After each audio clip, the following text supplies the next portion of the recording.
100 बार गया श्राद्ध सत्य, यानी 100 बार भी यदि मेरा श्राद्ध गया जी में करोगे, ऐसा उस प्रेत ने कहा, 100 बार भी मेरा श्राद्ध यदि गया की धरती पर करोगे तो भी मेरी मुक्ति नहीं होगी।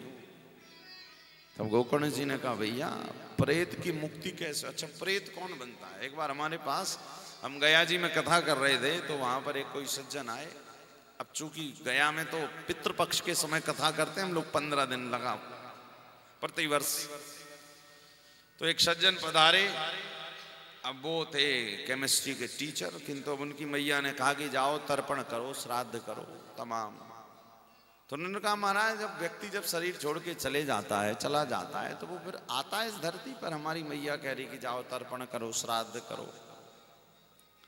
हमने कहा भैया ये आत्मा है, जो गीता में स्पष्ट भगवान ने कहा है कि ये आत्मा कभी मरती नहीं है। तो बोले जब आत्मा मरती नहीं है तो फिर आत्मा भटकती है। हमने कहा जब जो चीज नहीं मर रही है वो तो, यदि वो अविक्षिप्त है, आतृप्त है, यदि उसके अंतःकरण में कोई बंधन है तो वो आत्मा भटकती है। क्यों नहीं भटकेगी भाई, आत्मा तो मरती नहीं, आपका केवल शरीर मरता है, शरीर स्थूल शरीर को छोड़कर और सूक्ष्म शरीर निकल जाता है। तो बोले जब सूक्ष्म शरीर निकलता है तो जाता कहाँ है। तो गरुड़ पुराण में स्पष्ट लिखा हुआ है, जो कहते हैं ना हम लोग 13 दिन का कर्म करते हैं उसके बाद फिर उसको मुक्ति देते हैं, ये सब स्पष्ट लिखे हुए। हमने उसको पढ़वाया, बोले हम ये कैसे माने कि ऐसा होता है। हमने कहा भैया ये शास्त्रों, इसी कारण शास्त्र प्रमाण देना इस चीज का। कई लोग कहते हैं महाराज हम ये सब मानते नहीं है, तो भैया जो नहीं मानते पर उनके घरों की आप हालत भी देखी। पितृ कार्य हर एक सनातन धर्मी को बहुत जरूरी है, पितृ कार्य। एक सच्ची कथा है जो गीता प्रेस गोरखपुर के संपादक हुए आदरणीय श्री हनुमान प्रसाद पोद्दार जी, आपने नाम सुना होगा, कई सारी उन्होंने पुस्तक लिखी है। हनुमान प्रसाद पोद्दार जी ने एक सत्य घटना बताई अपने जीवन की।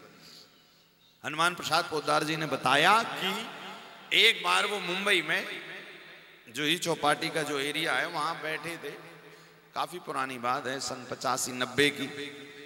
तो विराजमान थे, तो बैठे थे, तो प्रतिदिन एक बहुत अच्छी पुस्तक, कोई किताब पर कुछ अपने भाव दे रहे थे, और आध्यात्मिक कोई पुस्तक रही सनातन धर्म की। तो अब चूंकि हनुमान प्रसाद पोद्दार जी अपने आप में संत हैं, भक्त हैं, तो बैठे थे तो भजन कर रहे थे, पुस्तक के बाद फिर हाथ में माला करने लगे। माला करें तो सामने आकर एक चेयर डली थी, उस पर कोई सफेद वस्त्र में आकर बैठ जाता। तो उन्होंने कहा शायद हमारी माला देखकर आया होगा। तो पहले दिन तो हो गया, दूसरे दिन आए फिर से वो व्यक्ति आया, तीसरे दिन गए फिर वो व्यक्ति आया, चौथे दिन उन्होंने पूछा कि भैया आप हैं कौन जो प्रतिदिन जब मैं बैठता हूं तभी आकर सामने बैठ जाते।